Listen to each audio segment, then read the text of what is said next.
Dr. Allison Barber is CEO of To the Hoop Strategies, chair of the Marvella Foundation, and chair of the Sagamore Institute Board of Trustees. Her career is so impressive. It has spanned education, government, higher education, and professional sports, including roles as a teacher, White House and Department of Defense communication strategist, how about that? And the first chancellor of WGU Indiana. From 2019 to 24, she served as president and COO of the Indiana Fever, helping drive record ticket sales and significant growth in fan engagement for the franchise and women's sports. She holds degrees from Tennessee Temple University and Indiana University, including a PhD in leadership. In 2019, she received Indiana's highest honor, the Sagamore of the Wabash. Did I say that right? Presented by Governor Eric Holcomb.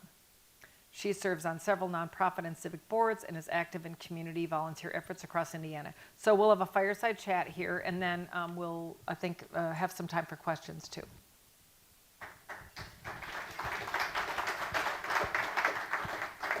This is kind of high. Okay. All right. All right. You're going to be on the team. Great job. All right. All right. Allison, you've had such an interesting career path, having been a leader in education, government, national security, and professional sports. When you step back, is there a thread that connects all of those experiences? What advice do you have about leadership in this moment for higher education and public policy? Okay. Well, first of all, thank you for having me. It's great to be with each of you tonight. I appreciate your leadership and your passion and your desire to make our society better. So thank you for having me tonight. Thank you. I think the theme, for years I thought it was contribution, and then over time of spending time with Teresa Lubbers and our work at Sagamore Institute, I realized if I pulled the thread through every career, starting off as a first grade school teacher in Northwest Indiana, it's human flourishing. I probably didn't know that term at the time, but as I look back at each career pivot, I think I'm in my 9th career. Each one had a reason to do it, because if we did it just right, we could help humans flourish. Mm-hmm. And there's something really inspiring to me about that. And so you might imagine that I'll probably never be a product developer on an assembly line, and I'm all for that too, but it really has to come down to that social connection with people. I think that's one of the challenges as leaders that you might face today too. I think about leadership through several different lenses, but when you think about what we're here to do together, you know, it's important for leaders to not mistake, fear from fact. And so often people do, or resistance from reality. I can tell you in each one of my jobs, maybe not teaching first grade, there wasn't a ton of resistance. Except for, I can share this with, we're off the record? Are we off the record? Maybe a little bit? Yeah. They wouldn't know the story was about them anyway, so it's okay. But when I was teaching first grade, I'm a brand new teacher. Any of you elementary school teachers, your first career, anybody remember the jitters and you're brand new? I walk into the teacher's lounge. My students are at the music special. I get 30 minutes of freedom. I walk into the lounge, set up similar to this. There are 8 tables in the teacher's lounge. I'm the only person there. I sit down, and the 2 kindergarten teachers walk in on their break. And when they walk in, they freeze. I mean, freeze. And I thought, oh, they're excited to meet the new teacher. They said, "Are you going to sit there?" And I thought, is that a trick? I am sitting here. I'm not sure I understand this question. And I said, yes. Well, how long will you be here? I said, well, my students are gone for 30 minutes. Is there a problem? And the teacher said, well, for 20 years, on our break, we always sit in those 2 chairs. And I said, well, I could move.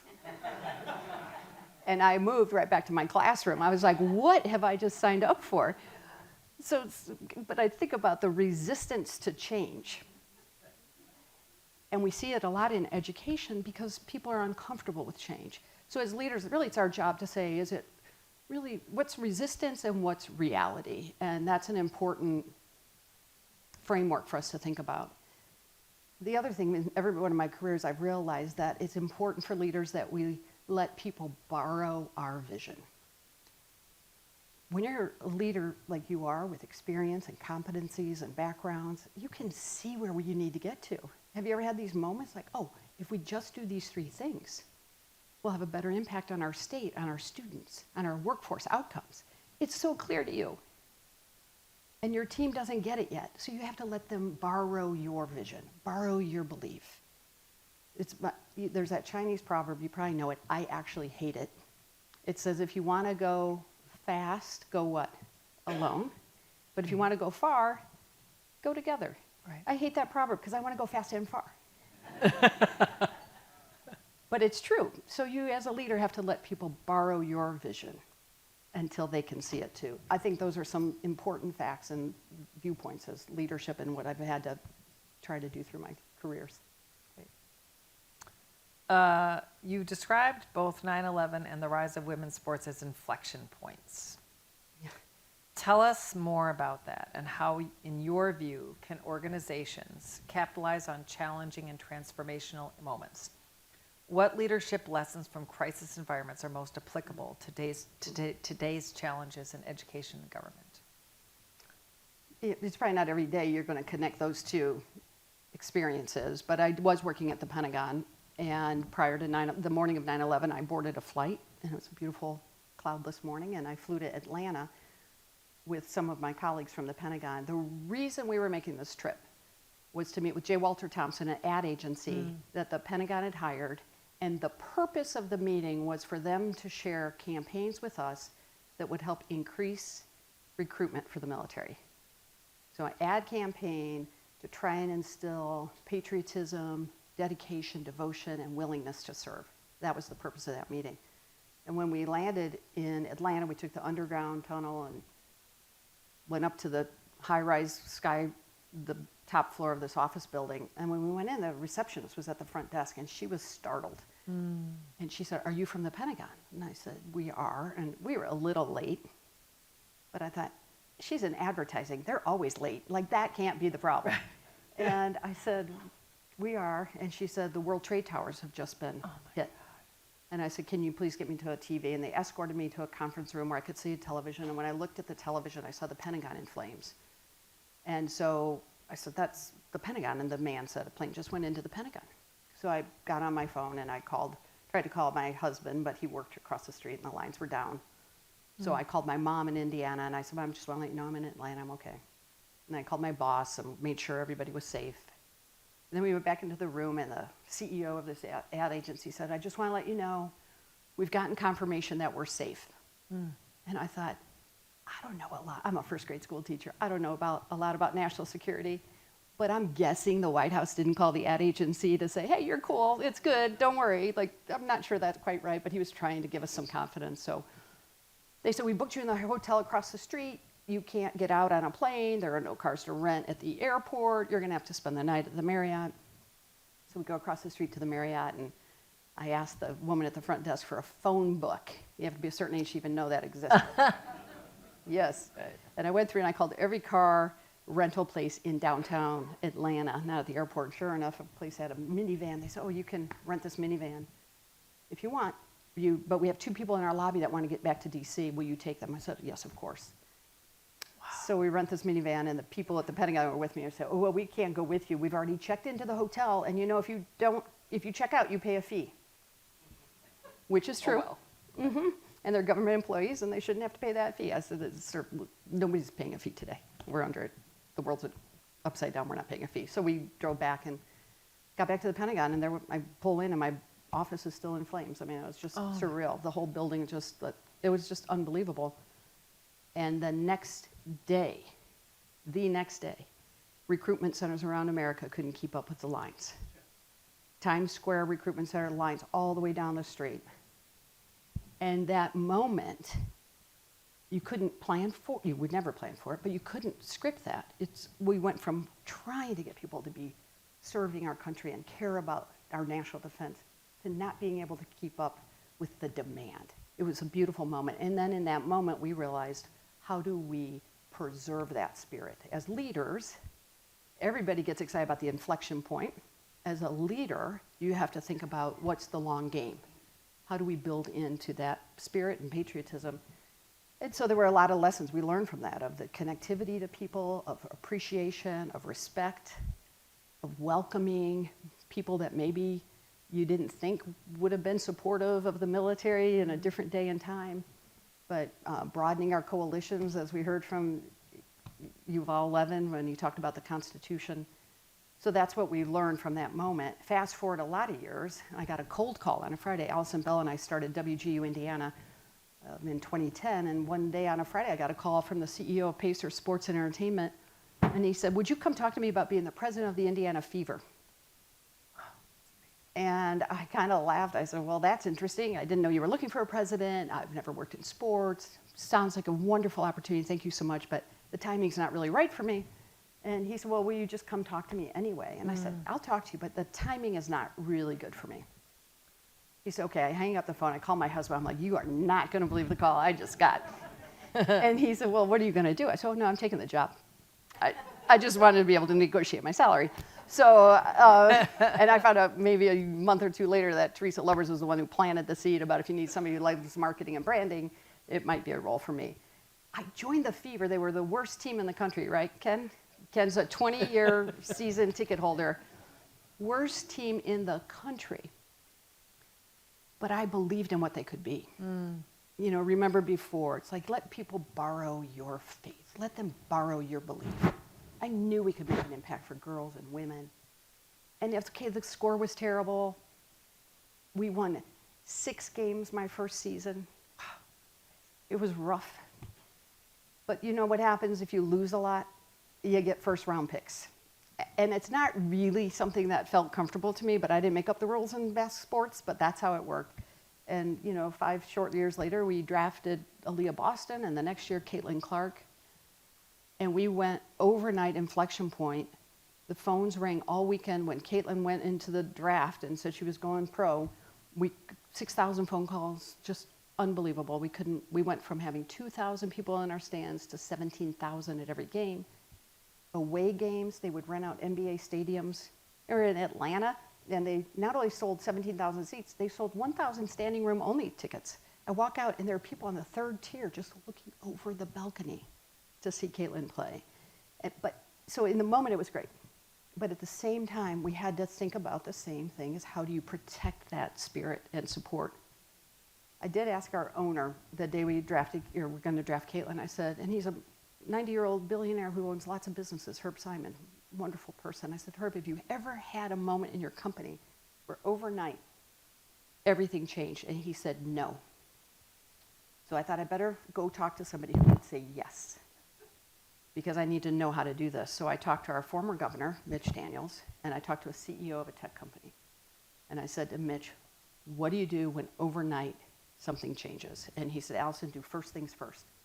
You, as a leader, can see where it needs to get to. You got to wait till she puts a ball through the hoop. Brilliant advice, so helpful, one thing at a time. And the tech CEO said, I feel like my IPO just hit. And he said, be ready for people who can't scale. You're going from a scarcity mentality to an abundance mentality. He said, in the tech world, we would save paper clips, and then our IPO hit, and now we have an abundance mentality. And those 2 pieces of advice really helped me shape the culture and the mindset moving forward. And it was not everybody could scale in women's sports. They've spent too many years sharing a van with somebody, you know, and the basketball with somebody, and they didn't know. Somebody said to me, oh, Caitlin needs 1, 2, or 3. We have to add this to our team. And I'm like, just 2? Do we need 3? Do we need 4? And they thought they were like, what are you talking about? Abundance mentality. So those 2 moments, although nowhere, you know, you would never compare those as equals, but the human behavior demonstrated that people will change their behavior overnight, but as a leader, your job is to sustain that. Yeah, it's true. At WGU Indiana, your focus was on access and adult learners. And during our visits to all of our 12 member states, we've heard a lot about demographic challenges and their interest in trying to re-engage adult learners. Today, states are thinking about workforce preparation and pipelines. What do you believe higher education leaders and policymakers should be focusing on and understanding about workforce readiness and talent development? We had a great time starting WGU, and it worked beautifully because it was only focused on adult learners. And so it would be unfair to compare what WGU is doing to what other universities are doing, where you're adding it to your portfolio. But what we found is that not all things are equal. Not all students' needs are equal. Not all workforce needs are equal. And this is what's challenging in leadership, is how do you balance the priorities and figure out where to put your energy as a leader, your focus, your budgets. And it really comes down to understanding where the needs are in your community. You know, we would travel the state and talk to students and talk to employers and develop great partnerships. It just, you can't copy what other people are doing if it's not relevant for your state. And this is really this piece of leadership, is using your intelligence around what will move the needle. But for adult learners, the most important thing is that you design a program that meets their needs. It suits their lifestyle. And that's what we were able to do at WGU. And it was magical. We just graduated, we just awarded, as a national university, nonprofit online, 500,000 credentials through WGU, which you would expect them to be successful because they're focused on this population, and so it's built for them. You've talked about the importance of reaching young people as well as adults in rural and underserved communities, meeting them where they are rather than expecting them to come to you, and not just focusing on those who have already had access and opportunity. What have you learned about creating partnerships and pathways that truly reach an entire state, not just major population centers? Well, you know, I know we have politicians in this room. I'm a retail politician. Just a few. Yeah, I'm a retail politician. I think the more time you spend with people, the more you actually learn from them about what they need. And government programs and big ideas work in big ways, but until, you know, I think about kids in underserved communities. If they're going to schools that have these amazing after-school programs, but they still have to take the bus to get home because no parent can pick them up, then that's not a solution for them. And the more time you spend understanding, and we have more data at our fingertips than we've ever had before. I do worry about people that sit at desks and big tables and think, and they don't get out into the community and roll their sleeves up and get to know people, to realize what the needs are. We have some friends that they're living in a compromised environment, and the young girl had a baby, and their refrigerator wasn't working. And I said, you have to call the office to get your refrigerator work. You know, trying to teach her how to fish, not give her the fish, all the things we all believe in. So she tried, and they came, and next day didn't work. And internally, I'm about to like combust. Like, there is a baby in this house who needs milk, and the refrigerator doesn't work. So I'm trying to model, you know, some level of measure in my behavior and my attitude. And I take the young high schooler with me, and I go to the office, and I say, can you please tell me what it's going to take to get this refrigerator fixed? There's a baby who needs milk. And the apartment manager said, well, maybe you could tell her to stop unplugging the refrigerator to save on her electric bill. Never would have crossed my mind. That's what I needed to teach. Small example, but you see the impact. If you get out and meet people and understand what their needs and challenges are, oh my goodness, you'll solve the right problem. Yeah. I want to make sure we leave some time for questions. We have about, 15 minutes left? Is that right? So I have a last question for you, and then I'd like to open this up for questions from the group here. So looking towards the future, Allison, if you were advising governors, legislators, higher education leaders on the single biggest or one of the single biggest leadership challenges facing the next generation of Americans, what would you tell them to pay attention to right now? What gives you hope for the future? I think we have to pay attention to AI, and by that I mean both kinds. Yep. Should we do a pop quiz? What are the two types of AI? The first one is what? Artificial intelligence. What's the second one? Good one. No. No. No. Wrong That's answer. often. Doesn't start with the A. Artificial intelligence and actual intelligence. Oh. Actual intelligence can work without AI. AI can't. Artificial can't work without actual. And let's think about that for a minute. Artificial intelligence, oh man, it can give you data all day long. Actual intelligence can cultivate wisdom. Artificial, man, it can tell you trends. Actual intelligence, what you're doing, you're developing character. This is important. This is what we need in society, maybe more than anything. Is what's the focus on the actual intelligence? What do we as humans bring to the table? We can develop character. We can create human beings to be contributors to society, to human flourishing. AI can't do that. You can do it. You are doing it. But it's so crowded, and you have to remember that, mission, if you put this is one thing we really focus on, is putting the mission before the mechanics. Really hard in bureaucracies, right? You got budgets, you got all the people, and you have your tenured professors that want to do it a certain way, and you have history. But people, we know how to do innovation. We know how to do change. Before the Civil War, what did we teach in universities? Greek, Latin, philosophy. In 1841, they passed the Land Act, and they said, no, listen, you got to teach agriculture, and you have to teach engineering, and relevant skills. Skills, way back then, during the Civil War, 1841. And what did people think? Oh, this will be the end of higher education. Read about it. End of higher education if we teach engineering and skills. And then in the 40s, we passed the GI Bill. And overnight, our universities are filled with what? Adult students. Oh my word, people's heads spun.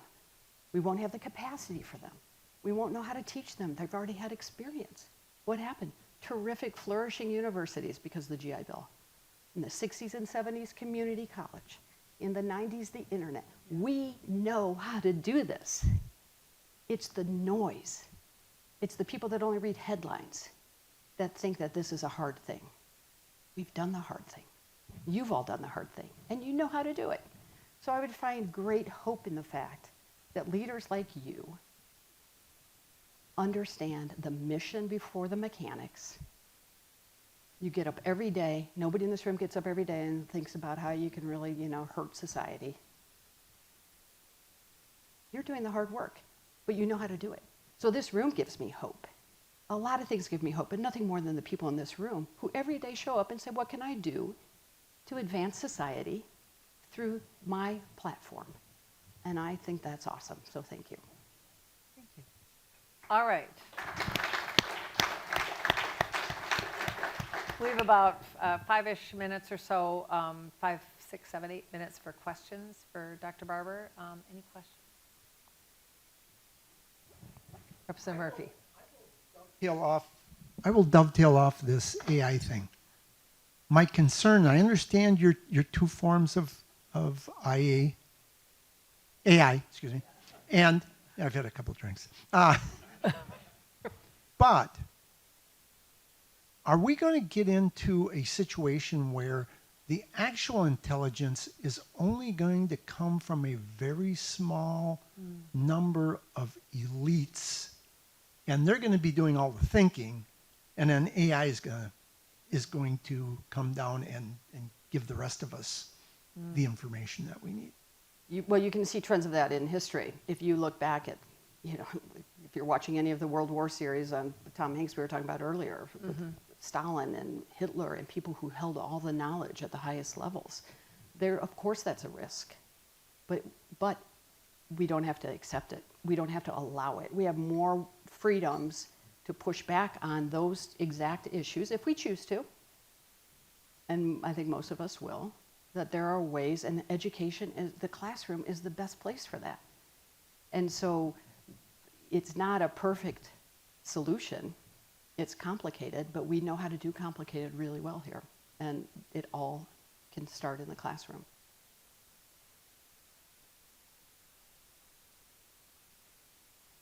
Next question. Anybody? Yeah, Barbara. Thank you. What's the average year that when women are drafted, they continue to play in the women? basketball. Yeah. What's the span, right? Yeah. Average WNBA player plays for 4 years. And what is it for men? It's I don't know the actual average, but it's a long run, for sure. So why is the women shorter? I think thank you for that question. I think you're going to see that change. So here's the history of that. The WNBA players play 40 games in the summer, and then they play overseas. So now they're putting the toll on their body for almost 12 months. And so there are a few factors. That's one factor, that their burnout, their physical being after running for 12 months doesn't sustain. The other thing is the financial models were really different back in the day, and so there weren't, those 4 years were your rookie contract. That was your most expensive contract for a player. So by the time they got to that 4th year, they better be playing at the highest level, or you're going to let them go and pick up another rookie to keep your salary cap at a certain level. The change in women's sports in general is exciting, and I think in basketball in particular, we've watched that happen, that the salaries have increased, the viewership has increased. You know, when Ken was going, he could pick any seat in the house. and now that's not the case. Yeah, they were probably better priced. That's right. So I think we're watching some good trajectory. And sports is important. You're sitting here at NCAA. If you walk down the halls, you'll see Beth Brooke, who was one of the senior executives at Ernst & Young, commissioned the research. I was telling Teresa about it. The research, years ago, she commissioned it. She was the first college scholarship basketball player at Purdue, female. And her research was, what difference does it make if people play sports? And the Ernst & Young research shows that 94% of women in C-suite positions in America played sports. Yep. When I think about sports, I think about it as a pathway. You don't have to play a D1, you don't have to play college or pro. Just play. It's a pathway to teach you, to give you the opportunity to learn really good skills. But I do think the future is very bright for women in sports. If we, same thing to AI. I mean, it's up to us to protect it. We have to buy tickets. We have to show up. We have to go. Like, it's not going to last if we don't desire it and support it.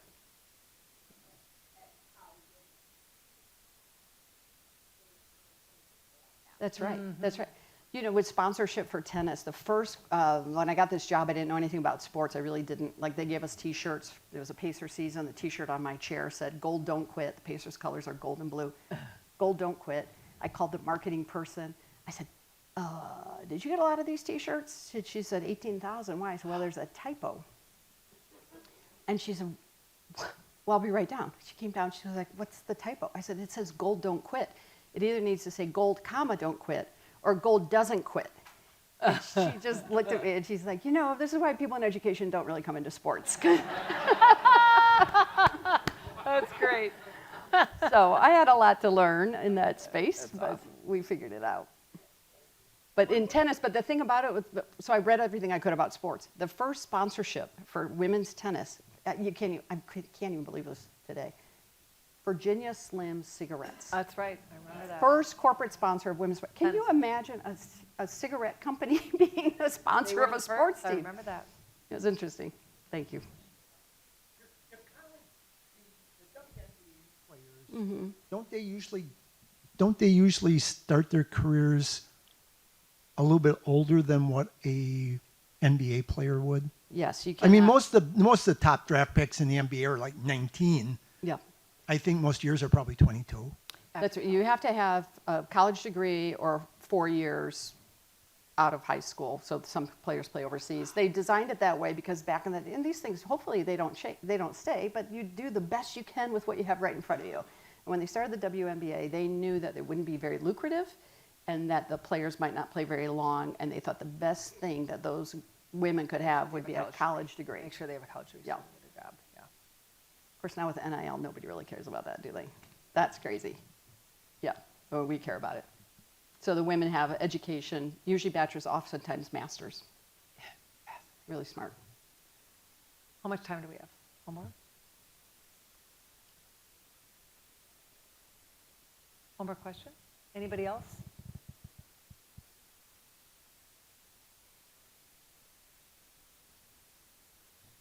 Tammy?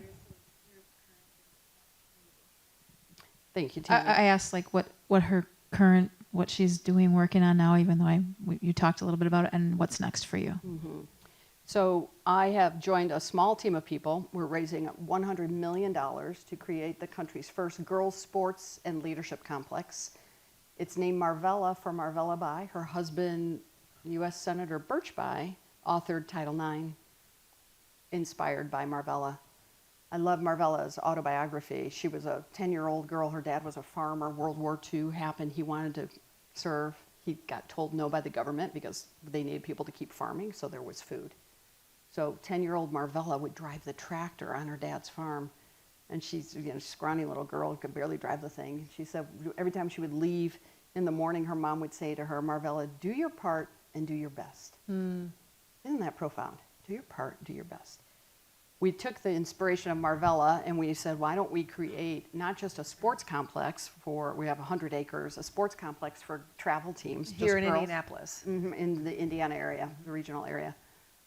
We'll build one here and then 4 more around the country. But we're not only building the best-in-class facilities for girls, which don't exist, just for girls, designed for girls. My architect said to me, how many hooks do you think you need in your bathroom? I said, I don't know. And they said, well, quadruple it. Girls have stuff. So we're designing it just Yes, for we do. girls, right? They said, boys, you put a hook on the wall, they throw it on the ground. You know, it's like, it might happen. So I don't know. I don't have boys or girls. So we're building it for them. And then we're building a success center in conjunction with the athletic field. The success center will focus on mental fitness, nutrition, leadership. So in between the tournament games, girls will come and they'll have this great immersive experience around what's it mean to learn all the things that you can learn from playing sports will come from our success center. So so that's why I left the fever. I saw the Caitlin effect and I saw these young girls that were just energized and jazzed. And I thought, this is a moment, which is cool. But how do we take this moment and really turn it into something missional for human flourishing, help these girls have this experience that they learn these things that they'll be successful in life whether or not they ever play sports. What's the age span that you're Ages thinking 8 about? to 18. 8 to 18. Yeah, so thank you. Well, thank you. This was really interesting. Thank you for sharing your experience and your thoughts with us. We really appreciate it, and we wish you well in what's Thank you. next. Thank you.